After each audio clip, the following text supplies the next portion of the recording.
نحمده ونصلي على رسوله الكريم اما بعد فاعوذ باللہ من الشیطان الرجیم بسم اللہ الرحمن الرحیم۔ روزہ افطار کرانا، اس کی بہت بڑی فضیلت اور تاکید آئی ہے۔ نبی اکرم صلی اللہ علیہ وسلم کا ارشاد گرامی ہے اور روزہ افطاری کے بارے میں نہایت تاکید اور بہت فضیلت ارشاد فرمائی ہے۔ وہ ہے کسی کو روزہ افطار کروانا۔ چنانچہ جو کسی کو روزہ افطار کرواتا ہے، آقا صلی اللہ علیہ وسلم نے اس کے لیے 3 انعامات گنوائے ہیں۔ یعنی جو کسی روزے دار کو افطاری کرائے گا، فرمایا اس کے پچھلے سارے گناہوں کو معاف کر دیا جاتا ہے۔ جو بندہ افطاری کرواتا ہے، جس کا دسترخوان وسیع ہے، جو روزانہ کی بنیاد پر لوگوں کو جناب والا روزہ افطار کراتا ہے، فرمایا 3 انعام۔ پہلا انعام یہ ہے کہ اس کے پچھلے سارے گناہوں کو معاف کر دیا جاتا ہے، اس کی گناہوں کی بخشش کا ذریعہ ہوگا افطاری کرانا۔ دوسرا انعام جہنم سے آزادی کا ذریعہ، جہنم سے آزادی کا پروانہ جاری کر دیا جاتا ہے جو افطاری کرواتا ہے، یہ دوسرا انعام ہے۔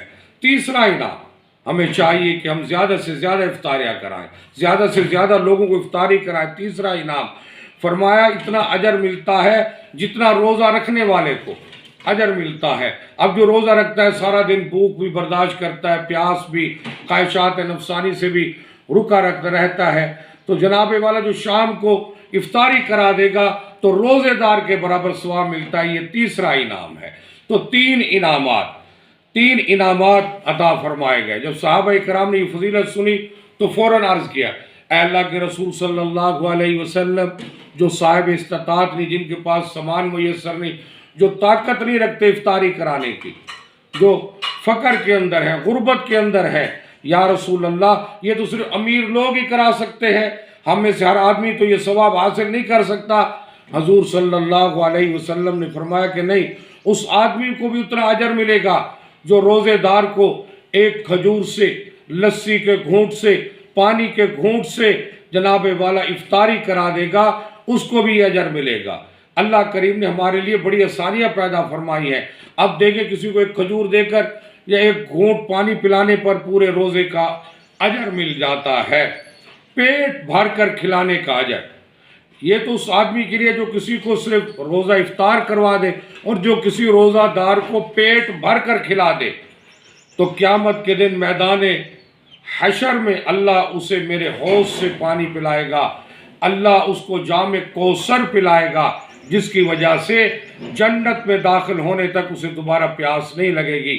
میں سمجھتا ہوں پیاس ہو یا نہ ہو، پانی کی ضرورت ہو یا نہ ہو، محبوب کے ہاتھ سے جام کوثر مل جانا سب سے بڑا انعام ہے۔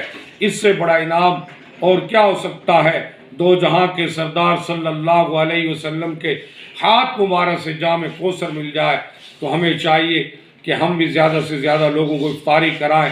اس وقت خاص کر دینی مدارس کے طلباء، طالبات جو صبح سے لے کر شام تک قرآن بھی پڑھ رہے ہیں، نبی علیہ السلام کا فرمان بھی پڑھ رہے ہیں، تو زیادہ ان طلباء، طالبات کو اور روزے داروں کو افطاری کرائیں۔